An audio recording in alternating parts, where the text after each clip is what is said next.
and have practiced as an attorney in Johannesburg for a number of years in partnership with Mr. Oliver Tambo. I am a convicted prisoner, serving 5 years for leaving the country without a permit and for inciting the people to go on strike at the end of 1961. At the outset, I wanted to say that the accusations made by the state that the struggle in South Africa is under the influence of foreigners or communists is wholly incorrect.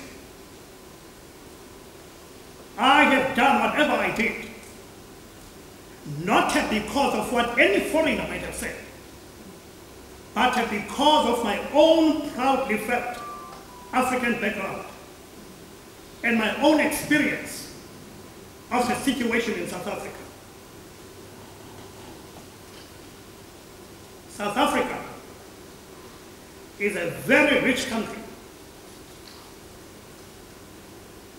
but unfortunately, it is a country of total contradiction, contrasts.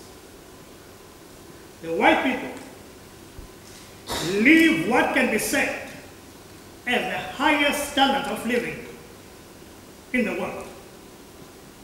The African people are living in total poverty. The struggle of the African people is not that white people are living a good life. Their struggle is that the laws that are being made are made so that they can perpetuate this situation. Africans want a right to live. We want a slice of society.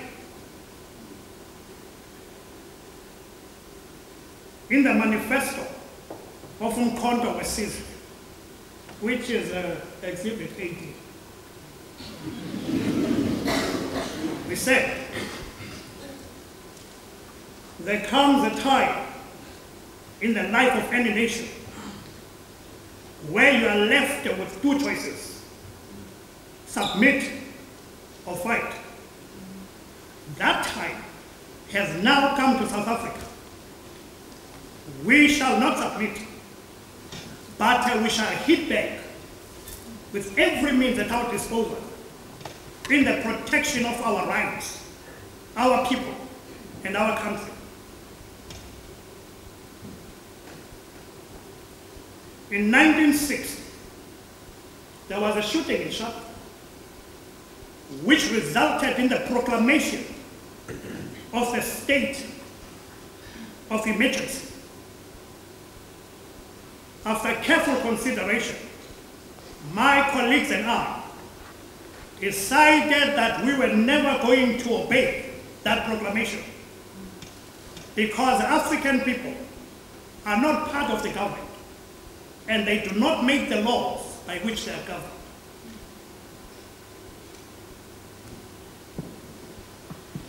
This, then, is what the African National Congress is fighting. Their struggle is a struggle for life, fully convinced by the situation in South Africa.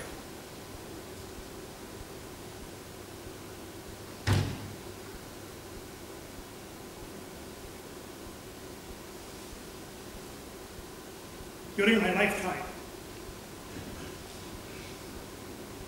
I have dedicated myself to this struggle of the African people.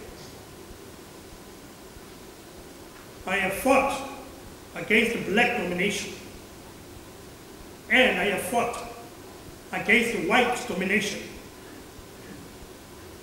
I have cherished the ideal of a democratic and a free society in which all persons live together in harmony and with equal opportunities. It is an ideal which I hope to live for and achieve. And if need be, it is an ideal for which I am prepared to die.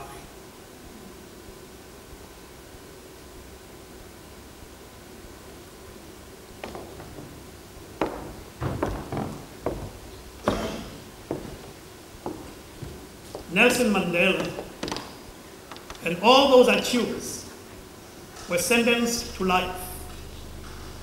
But the sentencing happened so quick and so soft that many people, even the people in the gallery, could not hear.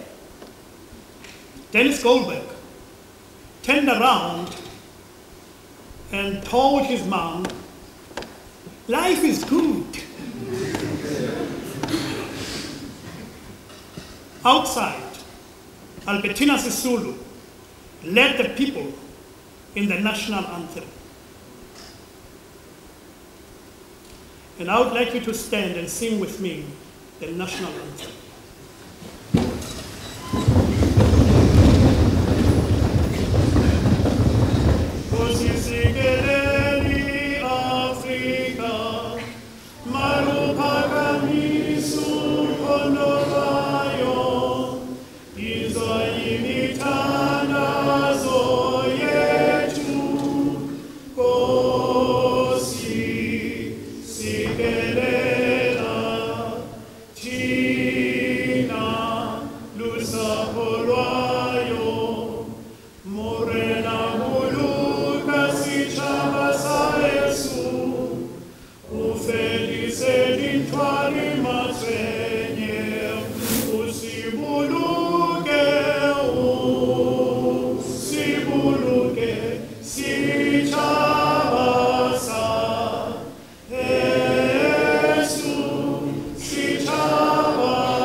Can we give Monday another round of applause, please?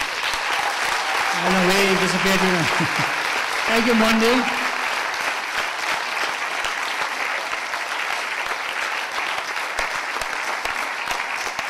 Thank you for showing how united we are in lots of parts of our diversity, and how we've all come through to be where we are today. So we can say thank you to our heritage, to our history, and thank you to Monday for showing us that as well. Without further ado, I'd like to call on the Chair of Council, Honorable Judge Ronnie Pillay, to introduce a very special guest here tonight, somebody that Monday was talking about, and well, I'll leave it up to Judge Pillay to introduce Mr. Goldberg. Thank you.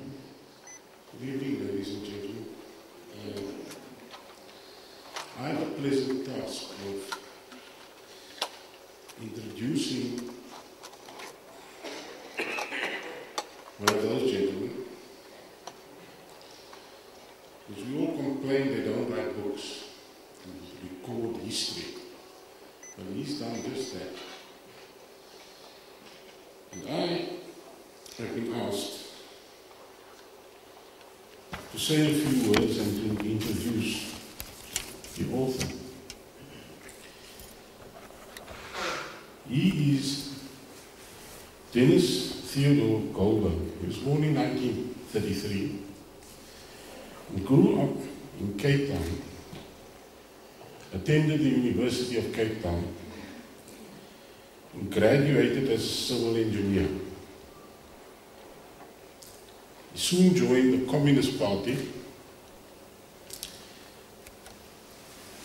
and organization we all know that was suppressed by the apartheid regime when it came into power in 1948. And he joined other leading members of the white group in forming the Congress of Democrats, of which he became the leader. This in turn allied itself with the African National Congress and other non-racial congresses in the Congress Alliance. He was detained in 1960 and spent 4 months in prison without trial. That was the great period of detention without trial. When Umkhonto we Sizwe was founded in 1961, he stuck his hand out. He became its technical officer. You know, those people that make the bombs, teach other people how to use it? That's him.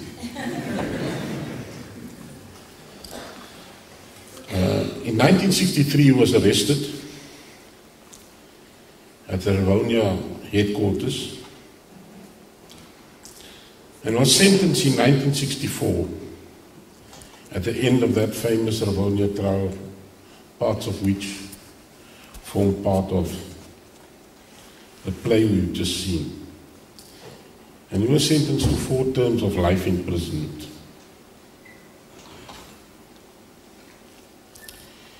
He was the only white member of Umkhonto we Sizwe to be arrested and sentenced in the Rivonia trial to life imprisonment. In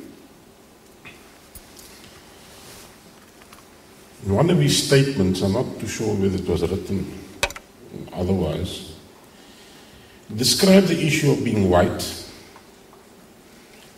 and involved with the armed struggle as follows.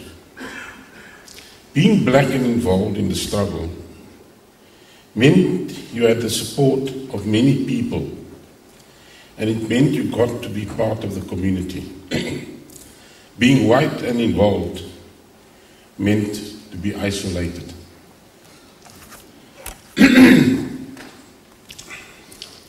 When he was imprisoned, he was sent to the white portion of Pretoria prison. Whilst in prison, he took degrees in public administration, history and geography, and in library science. He was halfway through a law degree when he was eventually released.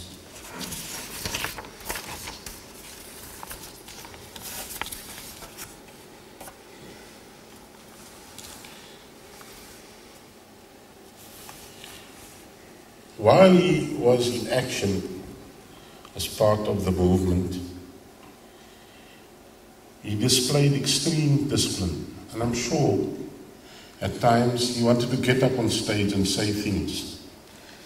But because his comrades had told him not to ever do that and speak in public, he didn't.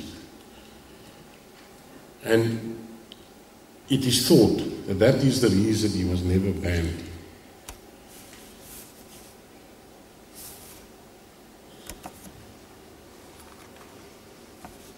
While he was in prison, and I'm sure he was one of the people that orchestrated it, the prisoners litigated against the state, in particular the Department of Prisons as it was then known. The intention was to embarrass the government and the judges who don't like officials behaving stupidly.